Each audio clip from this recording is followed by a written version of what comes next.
My name is Rebecca Mae Thompson. I'm 39 years old, and on July 4th, 2025, I drowned in the floodwaters that took my home. I've lived in Texas my whole life. I'm a woman who had it all together. At least, that's what everyone in Kerr County thought. Picture a small Texas town, the kind where the Guadalupe River hums softly in the background, fireflies dance at dusk, and neighbors wave from their porches for it's a reflex. I was 45, teaching second grade at the elementary school, just a 5-minute drive from our cozy ranch-style home, where the smell of fresh coffee and Jake's cedar-scented work boots greeted me every morning. Jake, my husband, was the kind of man who could build a house with his hands and still blush when I kissed his cheek in public. We'd been married 18 years, and our 2 kids, Ellie, our 15-year-old with a firecracker spirit, and Noah, our gentle 7-year-old who'd cry if he saw a hurt squirrel, were the heartbeat of my world. To the outside eye, we were the postcard family. Sunday barbecues, family game nights with Monopoly battles, and a fridge covered in Ellie's sketches and Noah's spelling tests. I was the mom who always had goldfish crackers in her purse, who never missed a parent-teacher conference, who smiled through the chaos of field trips and bake sales. But beneath that polished surface, something in me was unraveling, like a sweater snagged on a nail, slowly pulling apart with every step. I thought if I could just keep the house tidy, the kids fed, and the bills paid, I'd outrun the quiet ache in my chest. I built my identity around being the good wife and mom, the one who showed up with a casserole for a sick neighbor and never let her voice crack, even when she wanted to scream. But no matter how many loads of laundry I folded or how many gold stars I gave my students, I couldn't shake the feeling that I was drowning in slow motion. At night, I'd lie awake next to Jake's steady breathing, staring at the ceiling fan's lazy spin, my heart pounding with a nameless anxiety. I'd dream of being underwater, my arms flailing, my lungs screaming for air, while the world above carried on without me. I'd wake up gasping, my hands clutching the sheets, and tell myself it was just a dream. But it wasn't. It was my soul trying to tell me something I refused to hear. I believed in God since I was a kid, sitting in the pews of First Baptist, fanning myself with a bulletin while Mama whispered for me to sit still. I even taught Sunday school sometimes, reciting verses about Jesus' love to wide-eyed kids. But if I'm honest, my faith was more like a family heirloom, pretty to look at, but not something I used every day. I'd pray quick, distracted prayers, bless this food, keep us safe, but I didn't talk to God, not really. I was too busy keeping up appearances, too scared to ask the hard questions. Why did I feel so empty? Why did success, a promotion to lead teacher, a new minivan, Jake's steady job, taste like dust in my mouth? I thought gratitude was the answer. If I could just be more thankful, the ache would go away. So I doubled down. I volunteered for every school event, organized the church potluck, and made sure Ellie's cheer uniform was spotless and Noah's lunches had little notes tucked inside. I was running so fast, I didn't have time to feel the weight of my own heart. But it was there, heavy as a stone, every time I looked in the mirror and saw a woman I didn't recognize. I'd stand there, brushing my teeth, staring at my reflection, crow's feet starting to show, brown hair pulled back in a sensible ponytail, and wonder, is this it? Is this all there is? I didn't tell anyone, not Jake, who'd just pat my hand and say, "You're doing great, Beck." Not my best friend, Sarah, who'd probably tell me to take a yoga class. Not even my mom, who'd raised me to keep my chin up and my problems private. I figured this was just life. Everybody feels a little lost, right? So I kept moving, kept smiling, kept pretending. But the truth was, I was terrified of slowing down, because if I did, I'd have to face the questions I'd buried. What if I wasn't enough? What if I was failing my kids, my husband, myself? What if God was just a story I'd told myself to feel better? I'd push those thoughts down, pour another cup of coffee, and get back to grading papers or packing lunches. But they'd creep back in, quiet moments when I'd hear the river's gentle rush outside our window, or when Noah would ask me, "Mama, why do you look sad sometimes?" I'd laugh it off, ruffle his hair, and say, "I'm just tired, buddy." But I wasn't tired. I was starving. Starving for something I couldn't name, something bigger than my perfectly planned life. I chased control like it was the answer. Color-coded calendars, meal-prepped dinners, a spotless house.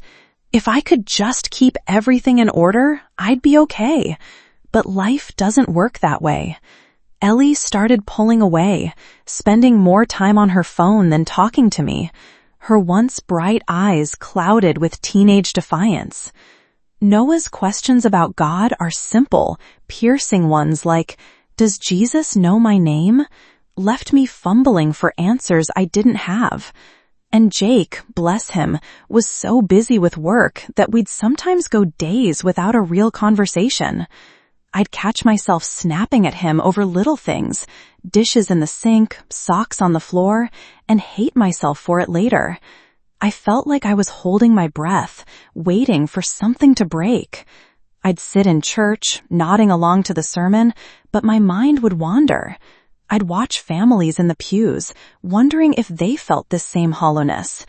I'd sing hymns about grace and peace, but the words felt like they belonged to someone else. I wanted to believe in a God who saw me, who cared about the mess inside me, but I didn't know how to find him. I'd read my Bible sometimes, flipping to Psalms or John, hoping for a spark, but it felt like reading a textbook. I'd close it, feeling guilty, and promise to try harder tomorrow. Tomorrow always came, and I'd be right back to my routine, teaching, mothering, surviving. I remember one evening, sitting on our back porch, the air thick with the scent of honeysuckle and the hum of cicadas. Jake was working late, the kids were inside watching TV, and I was sipping iced tea, watching the sunset paint the sky pink and gold. It was beautiful, the kind of moment that should have felt perfect, but all I could think was, why isn't this enough? I felt ungrateful, selfish even, for wanting more when I had so much. A tear slipped down my cheek, and I wiped it away before anyone could see. I didn't know what I was looking for, but I knew I wasn't finding it in the life I'd built. I was chasing safety, but I was running from the one thing that could actually save me. Looking back, I can see how God was whispering to me even then, in the restlessness, in the dreams, in Noah's innocent questions. But I wasn't ready to listen. I was too busy trying to hold it all together, too scared to let go. I didn't know that everything I'd built, my safe, predictable life, was about to come crashing down. And I didn't know that the God I'd kept at arm's length was waiting, ready to meet me in the wreckage. July 2025 arrived like a storm you didn't see coming, the kind that creeps up on a clear day and turns the sky black in minutes. Wimberley had seen rain before. Texas Hill Country is no stranger to flash floods, but this was different, heavier, angrier, like the heavens had opened a dam. For 3 days, the rain pounded our little town, turning the Blanco River into a beast that swallowed fences, trees, and dreams without hesitation. I remember the sound of it, relentless, drumming on our roof like a warning I couldn't quite decipher, while the kids bickered over screen time and Jake called to say he'd be stuck at the construction site until the roads cleared. I tried to keep things normal, making spaghetti for dinner, helping Noah with his math homework, ignoring Ellie's eye rolls when I asked her to put her phone down. but there was a tightness in my chest, a feeling I couldn't shake, like the air itself was holding its breath. That morning, the emergency alert screamed from our phones, sharp, jarring, cutting through the hum of the TV. Flash flood warning, evacuate low-lying areas immediately. My heart lurched. Our house sat just close enough to the river to make me nervous, and Jake was across town, unreachable. I didn't think, I just moved. I grabbed a duffel bag, stuffed it with clothes, blankets, Noah's stuffed dinosaur, and Ellie's favorite hoodie. "Get in the car, now!" I shouted, my voice sharper than I meant it to be. Ellie grumbled, dragging her feet, but Noah's wide eyes locked onto mine, trusting me to keep him safe. I wish I could say I felt like the strong mom they needed, but my hands shook as I buckled Noah into his booster seat, my mind racing with what-ifs. By the time we reached the end of our street, the water was already rising, a muddy, churning monster lapping at the tires of our SUV. I gripped the steering wheel, my knuckles white, telling myself we'd make it to higher ground, to Sarah's house on the hill. But the road ahead blurred as rain slammed the windshield, and then panic didn't creep, it crashed. A wall of water roared across the road, not a trickle, but a force, like God himself had tipped a bucket over Wimberley. The SUV lurched, tires spinning uselessly, and we started to float. Ellie's scream pierced the air, high and raw. "Mom, do something!" Noah clung to his booster, his little voice whimpering, "Mama, I'm scared." I shoved open my door, the cold water hitting me like a slap, and reached for them, shouting their names over the roar of the flood. The current was stronger than I was, knocking me off my feet, pulling me under. I clawed at the water, my lungs burning, my arms flailing for Ellie, for Noah, for anything to hold on to. Metal scraped concrete as the SUV twisted sideways, and I lost sight of them in the chaos. Muddy water filled my mouth, my nose, my lungs, and all I could think was, "God, please, not them. Take me, but save them." I wasn't ready to die, but I was ready to trade my life for theirs. Everything went black, and in that darkness, I wasn't a teacher, a wife, a mom. I was just Rebecca, drowning in more than water, drowning in the weight of a life I'd tried so hard to control. Looking back, I can see how that moment was the culmination of everything I'd been running from. For years, I'd been suffocating under the pressure to be perfect, to keep the plates spinning. Good mom, good wife, good Christian, while the ache in my soul grew louder. I'd ignored it, buried it under to-do lists and forced smiles. But the flood stripped all that away. In those final seconds, as the water closed over me, I wasn't thinking about my lesson plans or the PTA meeting I'd missed. I was thinking about Ellie's laugh, how it used to fill the house before she turned into a moody teenager. I was thinking about Noah's tiny hand in mine, the way he'd look up at me like I could fix anything. And I was thinking about God, not the God of my Sunday school lessons, but a God I didn't know, a God I'd never let myself need. I felt ashamed, not just for failing my kids in that moment, but for all the moments I'd failed myself, pretending I could do it all alone. I doubted God, doubted he cared about someone as ordinary as me, doubted he was even there. And now, with my lungs screaming and my vision fading, I was crying out to him, not with faith, but with desperation. I didn't know if he'd hear me, but I begged anyway, my heart screaming what my mouth couldn't. Please save them.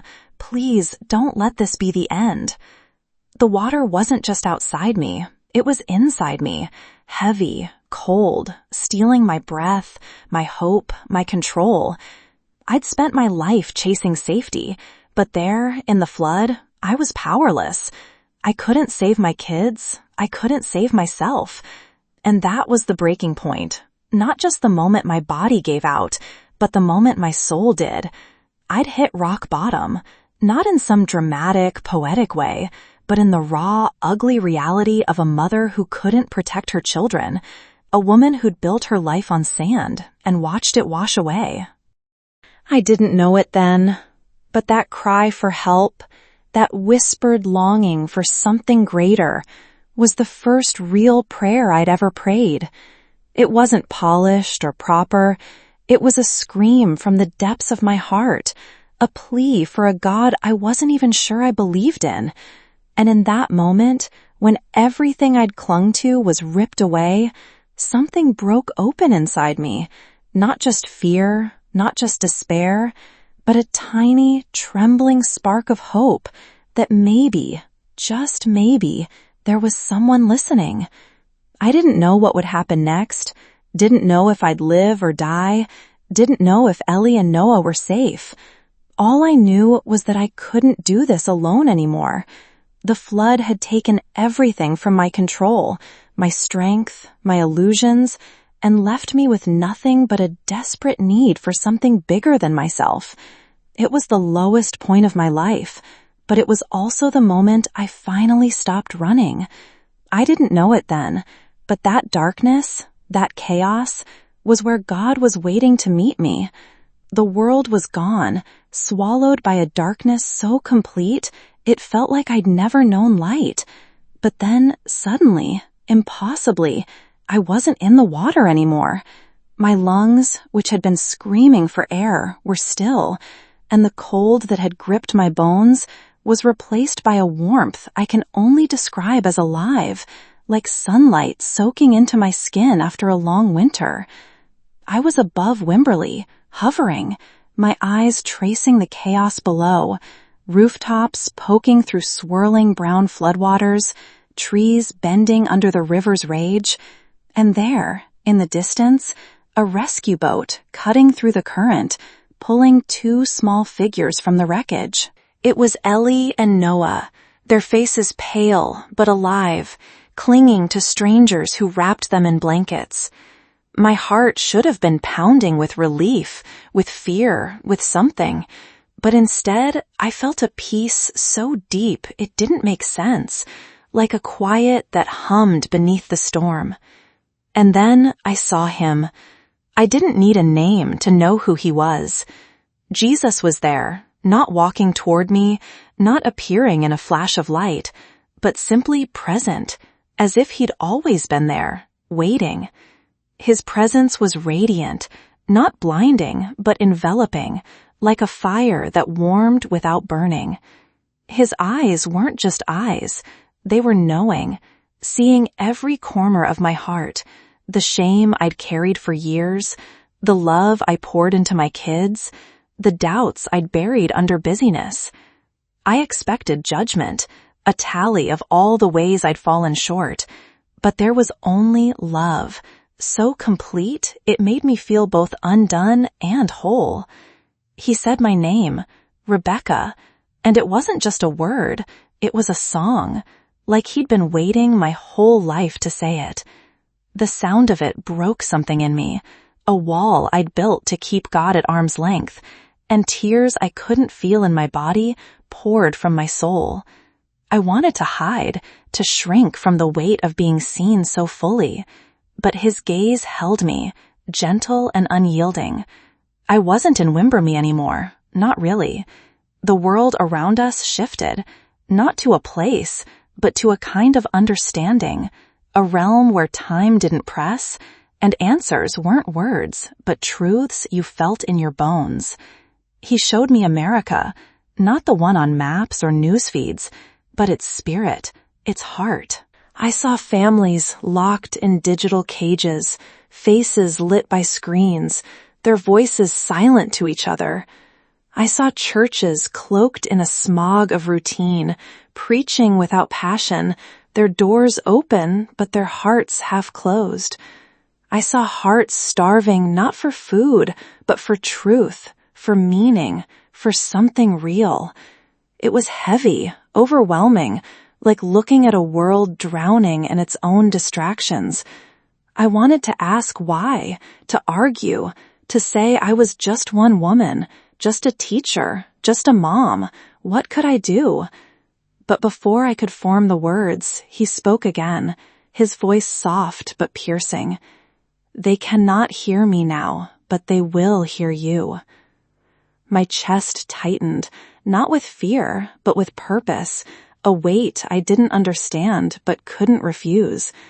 I wanted to resist, to tell him I wasn't enough, the woman who couldn't even save her kids from a flood, who'd spent years pretending she had it all together. I was skeptical, not of him, but of myself. Could I carry this? Was I even worthy to try? I thought of all the times I'd sat in church, nodding along to sermons while my mind wandered, never really letting God in. I'd been angry at him sometimes, blaming him for the ache I couldn't name, for the nights I'd lain awake wondering if life was just a series of checklists. I'd been numb too, reading my Bible like it was a chore, praying like it was a script. But here, in his presence, I couldn't hide. I didn't want to. I felt the weight of my doubts, my fears, my failures, and for the first time, I didn't try to fix them. I just let them be. And then I surrendered, not with a grand gesture, but with a quiet exhale, like letting go of a breath I'd been holding for years. I didn't say anything. I didn't need to. He knew. The moment of surrender wasn't loud or dramatic, no lightning bolts or angel choirs, just a shift in my heart, like a locked door creaking open. I felt it in my body, or whatever I was in that place, a release, a lightness, as if the knot of anxiety I'd carried for so long had unraveled. I saw myself differently, not as Rebecca, the teacher, the mom, the good Christian, but as Rebecca, known and loved, not for what I did, but for who I was. He showed me a verse, not written on a page, but alive, woven into the air. Come to me, all you who are weary and burdened, and I will give you rest. It wasn't just words. It was a promise that landed in my heart like rain on dry ground. I'd been weary my whole life, chasing safety, control, approval, but here was rest, not sleep, but peace, the kind that doesn't depend on circumstances. I saw my life flash through my mind, not the highlight reel, but the quiet moments, folding laundry while Noah asked about heaven, tucking Ellie in when she was little, the way Jake's hand felt in mine on our first date. Jesus showed me how he'd been there, in every moment, even when I didn't see him. He showed me the flood, too, not just the water, but what it meant, a breaking open, a stripping away of everything I'd clung to so I could finally reach for him. I wanted to stay there, in that warmth, that peace, forever, but his words echoed again, they will hear you. I knew I wasn't staying, not because he said it, but because I felt it, a pull back to the world, to my kids, to a purpose I didn't fully grasp but couldn't deny. I was afraid, not of him, but of what it meant to go back, to live differently, to speak when I'd always been the quiet one. But his eyes held me, and in them I saw courage, not mine, but his, flowing into me like a river. The transformation wasn't instant, like flipping a switch. It was a seed planted, a quiet certainty that grew in my heart. I felt his hand, not physically, but deeper, like a touch on my soul, steadying me, reminding me I wouldn't go back alone. The world started to fade in again, the warmth giving way to cold, the light softening to shadows, but the peace stayed, an anchor in my chest. I heard his voice one last time, not with words, but with a knowing. I am with you. And then I was back, gasping for air, my body shaking, my lungs burning. But my heart was different. It was real, not a dream or a hallucination, but a moment that changed everything. A moment I'd carry back to the world like a light I didn't know I could hold. Waking up was like being yanked from a dream into a world too loud, too sharp, too heavy. My first breath felt like fire, searing my lungs as I coughed up river water, my body trembling against the cold, muddy ground. Paramedics hovered over me, their voices urgent but distant, shouting about vitals and blankets. I was clinically dead for over 20 minutes, they told me later, but alive. My eyes searched frantically for Ellie and Noah, and when I saw them, wrapped in foil blankets on a rescue boat nearby, their faces pale but breathing, I wept not just from relief, but from a gratitude so deep it hurt. Holding them again, feeling Ellie's arms tight around my neck and Noah's small hand clutching mine, was like holding life itself, brand new and fragile. Jake was there too, his calloused hands gripping mine, his eyes red from tears he didn't bother to hide. But something in me had shifted, not just in my body, but in my soul, like a compass needle finally finding true north. The world looked different, louder, more broken, but also more alive, like I was seeing it for the first time. I didn't need to control everything anymore. I didn't want to. The flood had stripped away my illusions of safety, and Jesus had replaced them with something realer, himself. I wasn't afraid, not like before. The anxiety that used to knot my chest every night was quieter, not gone, but tamed, like a storm that had passed. I started noticing things I hadn't before, the way the sunrise painted our kitchen gold, the sound of Noah's giggle when I tickled him, the warmth of Jake's arm around me on the couch. Life wasn't perfect. It was messier than ever. We'd lost the SUV, our savings to the hit from repairs, and I had nightmares about water closing over me, waking up, gasping, my heart racing. PTSD, the therapist called it, and I didn't argue. I'd shake through those moments, but now I'd pray not the rote prayers of my old life, but raw, honest ones, like talking to a friend who already knew my heart. Jesus, I'm scared, I'd whisper, and somehow the fear would loosen its grip. I'd feel that warmth again, the one from his presence, reminding me I wasn't alone. My relationships changed too. Ellie, who'd been drifting into teenage silence, started opening up, maybe because she saw me cry and didn't hide it anymore.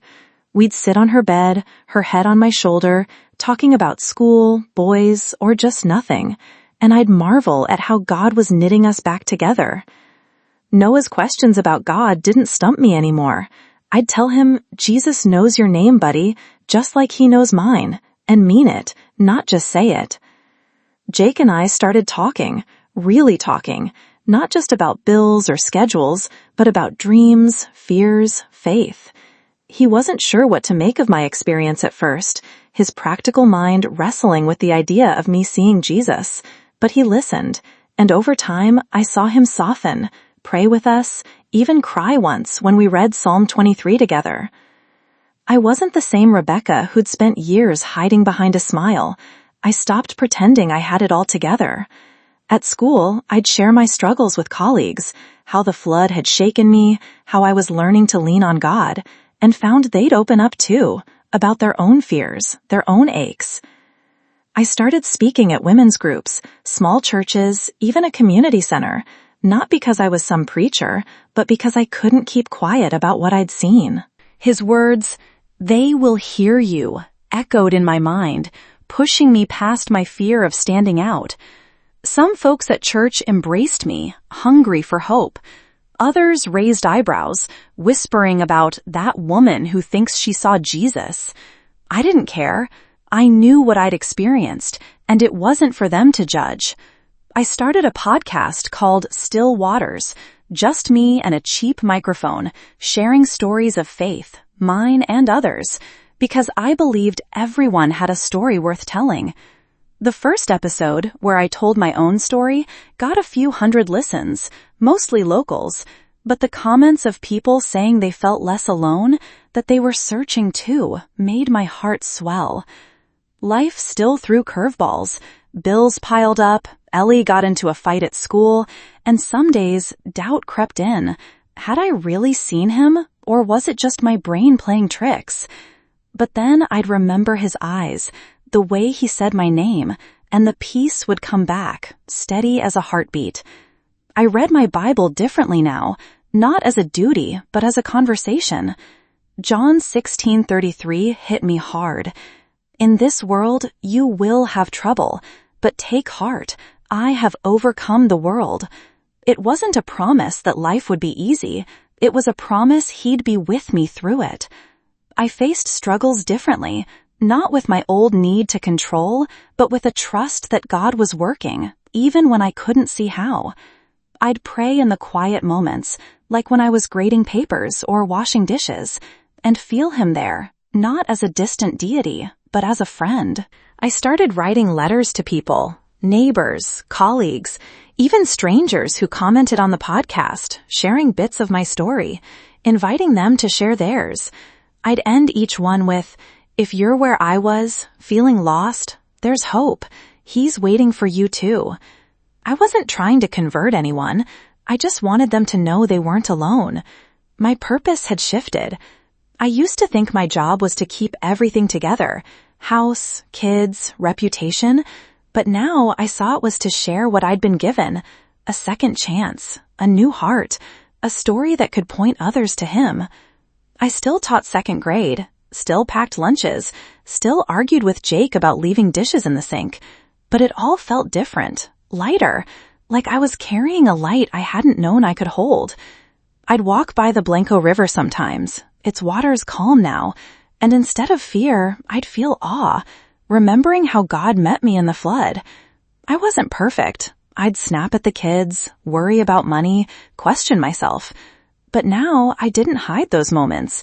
I'd pray through them, talk about them, let them be part of my story. And that story, messy as it was what connected me to others. People started sharing their own struggles, divorce, addiction, grief, and I'd listen, not with answers, but with hope, pointing them to the one who'd changed everything for me. I don't know where you are in your journey, but if you're where I once was, drowning in the weight of your own life, chasing things that don't fill you, I hope my story helps you take one small step toward the one who met me in the water, who called my name, and who's waiting to call yours too. Sharing this story with you has been like opening a window to my heart, letting the light of that moment with Jesus shine through the cracks of my life. If my journey from drowning in fear to finding peace in him touched you, or if it stirred memories of your own search for hope, I'd love to hear about it in the comments below. Your stories matter, and I'm honored to be part of a community where we can share them with honesty and grace. If this testimony resonated with you, please consider subscribing and hitting the like button. It helps others find these stories of transformation. I believe everyone has a story worth telling, and together we can point each other toward the one who knows our names and meets us in our storms.